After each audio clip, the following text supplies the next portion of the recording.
totally below the surface. Like, that people don't know. It's behind the curtain. Yeah. No one knows about it. And they've got like these devastating injuries that they're fighting off and then competing against world-class fighters. With injuries. With these torn ligaments and It's like what you're talking joints. about with Tony Ferguson. He's like, he doesn't look comfortable on that leg. No. And he's like, yeah, he wasn't. You know what? He went 6 months from catastrophic knee injury where the bone literally separated from the ligament. The ligament tore off the bone. Did you ever see the picture of his surgery? Oh, Jamie, pull that shit up. Pull that up. Pull that shit up, Jamie. It's a crazy surgery because it's, I'm not exaggerating, it might be a 12-inch scar. It's enormous. Wow. It's like that big, and it's all jagged and shit, and it's just, he ripped it apart. They had to open him up like a trout. How did he fight again in 12 months? Not even. 6 months. 6 months, I mean, yeah. Insane. I don't understand how that guy doesn't clearly get the title shot. He does. He does. We should talk about that. Look at that. Wow. That's crazy. And the thing is, that was just from a trip. He just tripped. Wow. Fucking bananas, man. Ew. Yeah. What's the second image, Jamie? It's a different angle.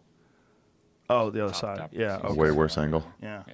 Yeah. The extent of that injury, the fact that he came back in 6 months, and what's really interesting is he came back in 6 months. He didn't spar, apparently. Really? I need to talk to him about this, and I'm going to have him on with Eddie.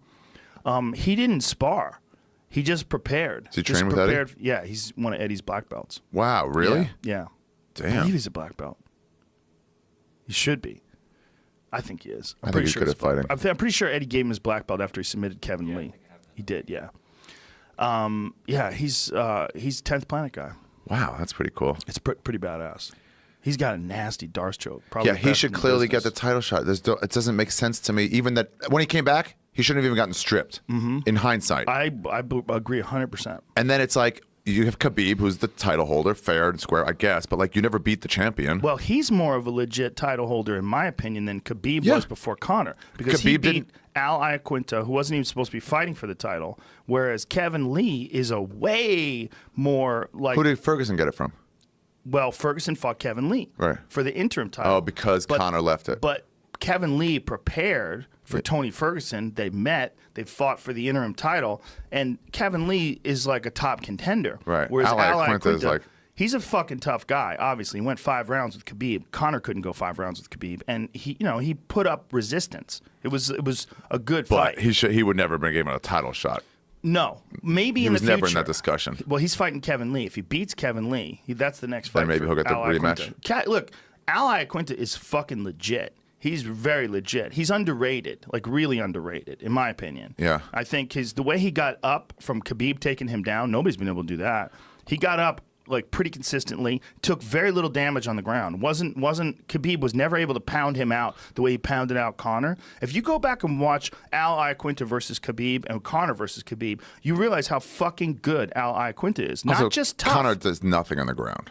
Well, he didn't in that fight. He's really that's when Mendez took him down on 2 weeks' notice, and it was like if he didn't gas, Mendez would have beat him. It's true. It's like he can't fight on the ground. Well, he did very well on the ground against Max Holloway, which was early in Max's career. Max was only like 21 at the time. Yeah. But I agree with you. That's definitely his weakest part of his game and the strongest part of Khabib's game. My point was just that Al Iaquinta did not get beat up on the ground like that, did not get close to being stopped, went full 5 rounds, and Khabib clearly won the fight, but Al Iaquinta provided resistance and provided more of a struggle than Conor did. I honestly think some of the reason that's holding Al Iaquinta back from the fans, from them thinking of him as like a top, is his name. It's just not. He has a name of someone who'd be like in the early round of Mike Tyson's Punch-Out. You say that, but if he started starching world champions, nobody would give a fuck about it.